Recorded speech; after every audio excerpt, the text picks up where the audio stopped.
All right, guys, welcome back. Hope everybody's had a great week. Another Friday. 2 events going down, obviously, you could be tuning into this week. It's kind of interesting to see how that battle's going on between the views and the eyeballs, either on St. Clair or Saginaw Bay. But I am done watching today. I'm headed to the Potomac River because I got some new baits that I just got in from Japan that I am going to have a go and just try and figure some things out with them early evening tonight on the Potomac River. And that is the brand known as Teckle. Got in the honker, the sharker. Look at that bad boy, the sharker, and I got in a bunch of kick knocker pups, which I'm really interested in throwing out. Actually, gonna love this one on the inland fisheries as well. And then obviously Flash Me. Anybody who fishes the tidal Potomac knows about Flash Me and the Teckle. So I'm going to give these baits a go. Just came in from Japan. Got a bunch in. I'm going to try and break down each of them coming up here in the next week or so. But really I want to get on here and I want to talk about how awesome things are developing with the forward-facing sonar stuff. Right now, Saginaw Bay, Edwin Evers, day 2, over 200 pounds, over 2 days on Saginaw Bay. And if y'all hadn't noticed yet, I don't believe my man is using forward-facing sonar. Now, if you're following MLF, you're following it online, MLF Live, you're following Score Tracker, they will tell you if someone's using forward-facing sonar or what period they use forward-facing sonar in, if you've never seen that. So if you're following this debate about forward-facing sonar major fishing events like St. Clair for Bassmaster this week, like Saginaw Bay for MLF Bass Pro Tour this week, MLF has that mechanism where you can see which period. Remember, they're allowed to use their forward-facing sonar for one period, okay, in MLF. Right now in the top 20. Now it's fluid, okay, because I stopped watching, and they're still fishing in the last period. But in the top 20 right now, 7 people in the top 20 have not used forward-facing sonar. Okay? So 7, 8 people haven't used forward-facing sonar. Edwin Evers didn't use forward-facing sonar today. Doesn't look like it. And there's a bunch of other people in the top 20 that didn't use forward-facing sonar today. Didn't have to. So the argument's now beginning to shift now, because now we have data points. Okay? A year ago, the arguments about forward-facing sonar, all negative. Y'all know it. Randy Blockett, you know the whole thing. Clickbait, monetization, you know the whole thing. But now that we actually have metrics from events now that have limited it, and we're seeing like, oh, wait, well, that narrative's not true. These guys actually can catch fish without forward-facing sonar. Now, the argument easy is if you got, like I say, a Bassmaster event and everybody's using forward-facing sonar, it's really lazy and really, pretty much disingenuous to say that, well, none of those guys can catch them without forward-facing sonar. Because MLF is proving that that's not true.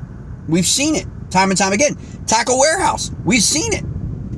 Bank Shaw, people coming up who can use forward-facing sonar, but they're absolute hammers without it as well. And so no one would ever characterize Edwin Evers as a scoper historically, right? Like over his career, right? Or in the last decade. First place after 2 days right now. Caught 92 pounds today. Nick Hatfield, now he does use a scope, right?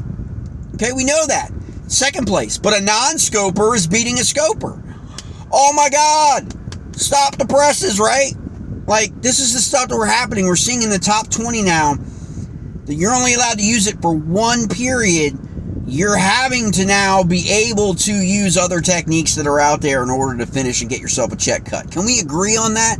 Can we agree that now we've had 7 events utilizing the one period only forward-facing sonar, that we no longer have to have these discussions about eliminating it?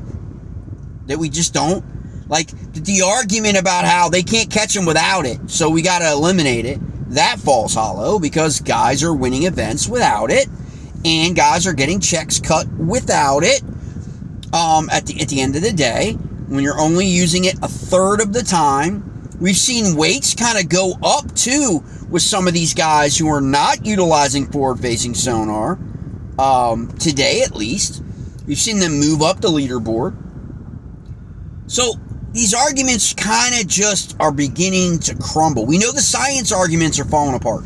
Studies after studies now are coming out saying low. Okay, impacts are low. Impacts are low. Okay, for forward-facing sonar and fish behavior and the ecosystem. And I equate this, guys. I've been saying this now as an objective observer regarding this argument for forward-facing sonar, because of where I live, is we had the same argument for snakeheads. If you guys are all around the country tuned into this podcast, tuned into my channel, you may not have snakeheads. You may not have to deal with snakeheads. But we had to deal with the whole fear-mongering over snakeheads and how snakeheads were going to decimate our bass fisheries. And these are the same people that are on the anti-forward-facing sonar bandwagon. When they don't have the facts and they don't have the science, and then suddenly now when metrics are now coming out, just like we've seen with snakeheads in Maryland and Virginia, it's not impacting our bass populations. It's not negatively impacting our fish populations in a lot of areas. It's actually a big driver of ecotourism now for people from all over the country coming to snakehead fish in Maryland and Virginia. It's now its own little micro economy. Okay? Because it's becoming that popular. Because they're fun to catch. You saw guys MLF on Potomac River a few weeks back catching snakeheads during practice in their videos, and some guys catching it. Mark Daniels, the Rapala guys freaking doing a snakehead, catching Cook in their videos, whether it was DC or Jacob Wheeler. You're kind of seeing all that stuff. And a lot of people around the country don't have, that experience yet with snakeheads, obviously.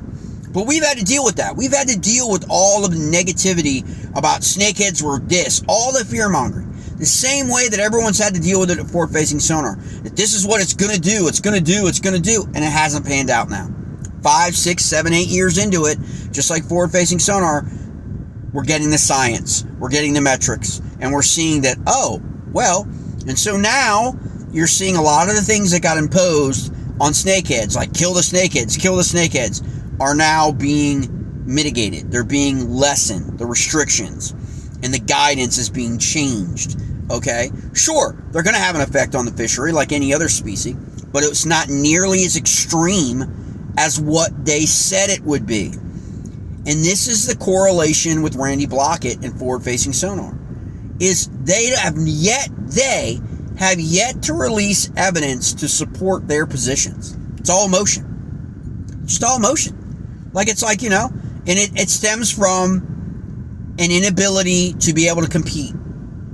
A lot of people pin it on the rookies and the younger guys the last couple of years, the Trey McKinneys and the young guys coming up that are just scopers and have mastered that craft and that technique, winning events, and that's all. Now, do you all honestly believe, be honest now, be objective, do you honestly believe that the anti-forward-facing sonar crowd would be as heavily vocal as it is today if forward-facing sonar did not contribute to the younger guys coming on and winning events, winning Angler of the Years, Rookie of the Years, winning Bassmaster Elite Series events, winning Bass Pro Tour events?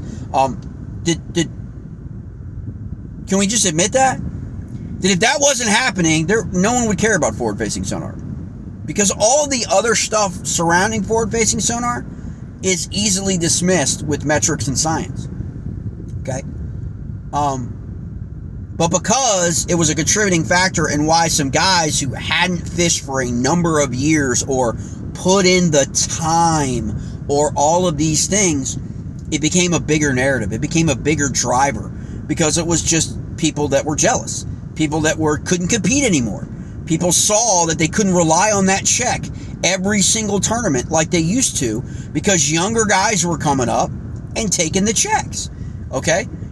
You have to evolve and you have to adapt. And some people, like Randy Blockett, are inflexible. And that's why they don't fish professionally anymore. Okay? And that's at the end of the day, because they could not pay the bills. They could not get checks cut. Okay? They cannot compete because they didn't evolve in their strategy and in their techniques and all of those things. You know? And so what we're watching now in Saginaw Bay is absolutely awesome. I said this about the Potomac River. I've said these about the latest events. Smith Mountain Lake, heavy hitters. I've said this. Yeah, forward-facing sonar is just another tool, technique that you can utilize. It's more about locating fish than necessarily catching fish, in terms of being able to eliminate water in big fisheries a lot faster than you could a decade ago without it. What we're seeing today, Edwin Ebert's first place, no forward-facing sonar. Okay, camera's been on him most of the day. Okay, I can't remember if he had forward-facing sonar yesterday on, but he's winning the event without it. There's 5-6 guys in the top 20 right now that have not used forward-facing sonar all day today. They're in the top 20. Okay, there are guys, obviously, in the top 20 that have used it, and I think most guys used it in period 3 versus period 1. So some guys that, think about this for a second. Some of the guys that needed to crack that top 20 to be able to fish tomorrow are using that forward-facing sonar in period 3. So they kept it in their back pocket for period 1 and period 2, and then they're right there on that bubble, on that 20 spot, which I think right now at like around 2 o'clock, Mark Daniels was in the 20 spot. Okay? But there's guys within 6 pounds of him, right below him. They all got that forward-facing sonar on for period 3. So we're going to see how that shakes out. Did that benefit them? Did that allow them, in turning it on, to catch some more fish in period 3 and move them up above that cut line for tomorrow? It's all strategy, guys. Forward-facing sonar being utilized for one period, a third of the time during the day, is creating some very, very interesting strategy dynamics that Bassmaster doesn't have. Okay, that nobody else has. It makes it more exciting. It makes guys have to really think about how they're going to utilize that forward-facing sonar technology and when they're going to utilize it in all these different fisheries. Are they going to use it period 1 early in the morning, or early in the morning are they going for that topwater bite? Are they going for other frog bite? Are they going for other bites on all these fisheries around the country from that early morning to that mid-morning, and then maybe in period 2, depending on how period 1 went, maybe they pull out. Maybe they go looking for suspended bass. Maybe they use that forward-facing sonar. Or, like today, maybe they keep it in their back pocket until period 3, and they move on out, okay? And they try and find those suspended bass, smallmouth or largemouth. Well, it looks like it's pretty good smallie this year, smackdown this year than years past. A lot of times largemouth comes into play on Saginaw. But we'll see what happens in period 3 at the end of the day, and how that cut line, around that 20 spot changes because of forward-facing sonar.